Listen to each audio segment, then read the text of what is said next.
सब कुछ बिखर चुका था नीरजा की ज़िंदगी में। तरुण के जाने के साथ ही सबने उसकी तरफ से आंखें फेर ली थी। ऐसा लग रहा था जैसे कोई उसे जानता ही नहीं हो। जिनके लिए उसने अपनी खुशियां कुर्बान कर दी थी, नीरजा की ज़िंदगी से सारे रंग धूमिल हो गए थे। बच्चों के साथ फिर से जोड़ तोड़ कर उसने ज़िंदगी जीना शुरू तो कर लिया था, पर यह वैसा ही था जैसे बिन डोर की पतंग। कब जाकर कहाँ गिरे कुछ पता नहीं। लोग आते थोड़ी हमदर्दी दिखाकर चले जाते। पीछे रह जाता तरुण के जाने के बाद का वही खालीपन जिससे वो बचना चाहती। लोग सहानुभूति जताने आते पर उसे बेचती उनकी नज़रें और दबे स्वर में खुसफुसाहट उसके हृदय को और छलनी कर देती। लोग अटकलें लगाते, पता नहीं कैसे ज़िंदगी कटेगी इसकी, शादी कर लेना चाहिए इसे, फिर खुद ही सफाई देते। तो बच्चे हैं इसके, बहुत बड़ा दिल होगा जो इसकी शादी करने को तैयार होगा। और नीरजा चारों ओर अंधेरे से घिरी हुई थी। उसे समझ नहीं आ रहा था कि वो अपने को किस दिशा में ले चले। बच्चों को भी बाप के ना होने का एहसास हो चला था। वे भी धीरे धीरे समझने लगे थे कि हमारी दुनिया पहले से बिल्कुल अलग हो चुकी है। फिर शुरू हुआ नीरजा के लिए परीक्षाओं का दौर।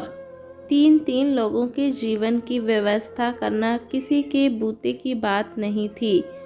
पूरे दिन वह नौकरी के सिलसिले में दफ्तरों के चक्कर काटती और रात के अंधेरे से अपने अंदर के खालीपन को भरती। एक रात इसी तरह थक कर चूर वो अपने दोनों बच्चों के साथ लेटी ही थी कि मोबाइल में नोटिफिकेशन आया, हैप्पी करवा चौथ। उसने फ़ोन उठाकर देखा। उसे अनजान नंबर से मैसेज था। उसे भी ताज्जुब हुआ क्योंकि जानने वाले तो जानते थे कि 2 साल हो गए। ये दिन तो उसकी ज़िंदगी से विलुप्त हो गया है। थोड़ा सोचकर उसने जवाब दिया, जी करवा चौथ मैं नहीं मना सकती। ये शुभकामना मेरे लिए उपयुक्त नहीं। थोड़ी देर बाद उधर से जवाब आया, सॉरी मैंने जानबूझकर ये बधाई नहीं भेजा। आज करवा चौथ है तो जिनकी रचनाएं मैं फेसबुक पर पढ़ता हूँ उन सबको मैंने बधाई भेज दी थी। अगर इससे आपका दिल आहत हुआ हो तो क्षमा प्रार्थना होगी। तब नीरजा को याद आया, जाने कितने सालों से उसने कुछ भी पढ़ा लिखा नहीं। उसके सारे शौक तरुण के जाने के बाद से बेमानी हो गए थे। फिर स्क्रीन पर मैसेज उभरा, मेरा नाम आकाश है, फेसबुक पर आप मेरी मित्र हैं, पर काफ़ी समय से आपने कुछ लिखा नहीं। अगर कोई बात है तो आप मुझ पर भरोसा कर मुझे बता सकती हैं। नीरजा को कुछ न सूझा। वह थोड़ी देर के लिए अपनी स्थिति उचित अनुचित पर विचार करने लगी। तभी स्क्रीन पर फिर से फ्लैश चमका। मैं गांव का सीधा साधा लड़का हूँ। मैंने भी ज़िंदगी को काफ़ी करीब से देखा है। आप मुझ पर भरोसा कर सकती हैं। उसकी बातें सुनकर नीरजा उससे थोड़ा प्रभावित हुई और मैसेज टेक्स्ट कर हेलो लिखा। थोड़ी देर में ही जवाब आया, जी बताएं क्या परेशानी है आपके साथ। आप करवा चौथ नहीं मना सकती, पर क्यों? क्या आपके पति आपके साथ नहीं रहते या किसी हादसे से गुजर रही हैं आप? नीरजा ने तब विस्तार से उसे लिखा कि उसके पति इस दुनिया में नहीं रहे। 2 बच्चे हैं उसके जिन्हें पालने की जिम्मेदारी उसकी है, पर अभी तक कोई नौकरी नहीं लगी उसकी।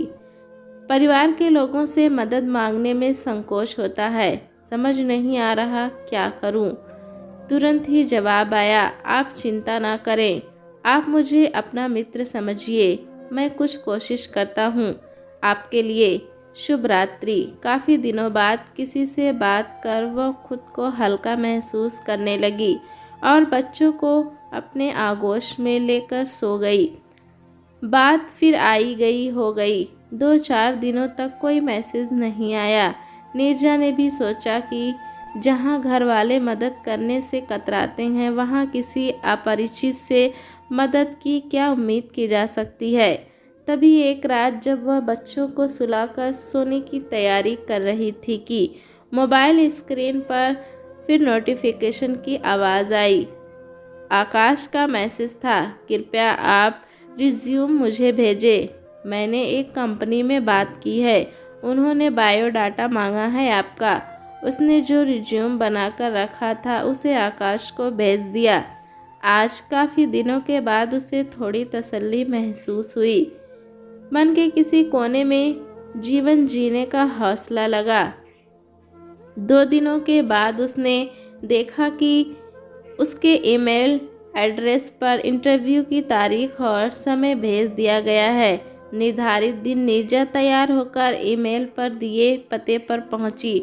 उसका इंटरव्यू लिया गया और उसी समय रिजल्ट भी जारी कर दिया गया कि उसका चयन HR डिपार्टमेंट के लिए कर लिया गया है। नीरजा को तो मानो नया जीवन मिल गया था। मन ही मन उसने भगवान को धन्यवाद किया कि भगवान अगर एक रास्ता बंद करते हैं तो दूसरी ओर दूसरा रास्ता खोल देते हैं। एक अनजाने ने मैसेज के सहारे आकाश उसके लिए ज़िंदगी जीने का रास्ता बना गया। कहते हैं ना कि औरतों के जीवन में बच्चों से बढ़कर कुछ नहीं होता। वह बच्चों के साथ अपने सारे गम भूल सकती है। नौकरी मिल जाने से नीरजा थोड़ी निश्चिंत हो गई। कम से कम बच्चों को अच्छी ज़िंदगी देने का उसका सपना साकार होता प्रतीत हो रहा था। गाहें बगाहें आकाश का कॉल आ जाता तो अपने कार्य क्षेत्र की बच्चों की बातें कर वो अपना मन हल्का कर लेती। अनजाने में मैसेज से शुरू हुई ये दोस्ती धीरे धीरे परवान चढ़ रही थी। आकाश भी अक्सर अपने घर वालों की बातें उसे बताता। चूँकि वह दूसरे शहर में नौकरी कर रहा था तो उसे बड़ा मलाल रहता अपने घर वालों से न मिल पाने का। इसीलिए वो भी अपनी खुशी और गम उसके साथ बांट लेता। समय के साथ साथ उनकी दोस्ती और भी गहरी होती जा रही थी, पर वे लोग एक दूसरे से मिले ही नहीं थे। नीरजा की बेटी शुभी 6ठी कक्षा से 10वीं में आ चुकी थी। आकाश अब अक्सर उससे भी बात करता और उसे भी जीवन की सच्चाई से अवगत कराता। अब जब कभी शुभी किसी विषय को लेकर उधेड़-बुन में रहती तो वह भी आकाश को फ़ोन कर अपनी शंका मिटाती। सबसे मज़े की बात ये थी कि टेक्नोलॉजी के इस दौर में भी ना तो आकाश ने कभी वीडियो कॉल कर नीरजा से बात करने की इच्छा जताई और ना ही नीरजा ने। पर बातों का यह सिलसिला बदस्तूर जारी रहा। देखते देखते 10 साल गुजर गए।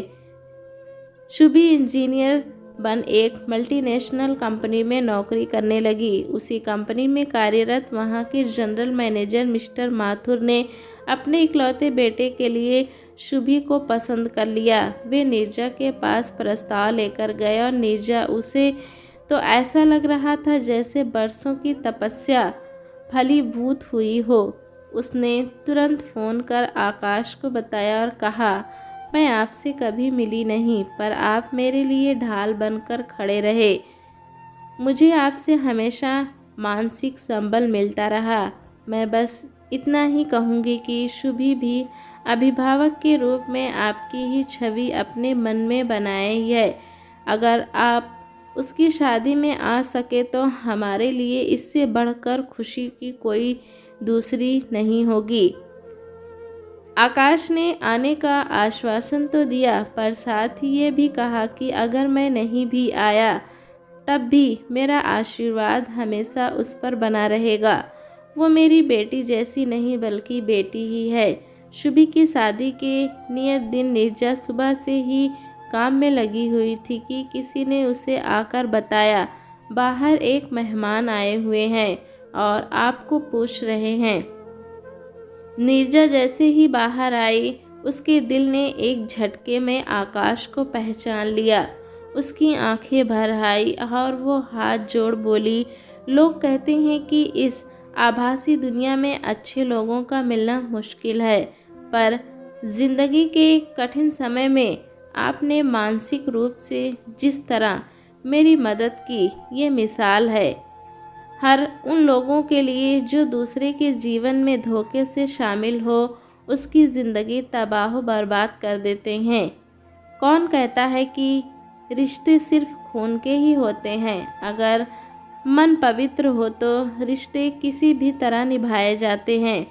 शुभी भी आकाश को देखकर उतनी ही खुश थी, पिता के न होने पर भी जिन्होंने पिता की तरह हर वक्त दिशा निर्देश दिया, वो शायद अपने भी नहीं कर पाते।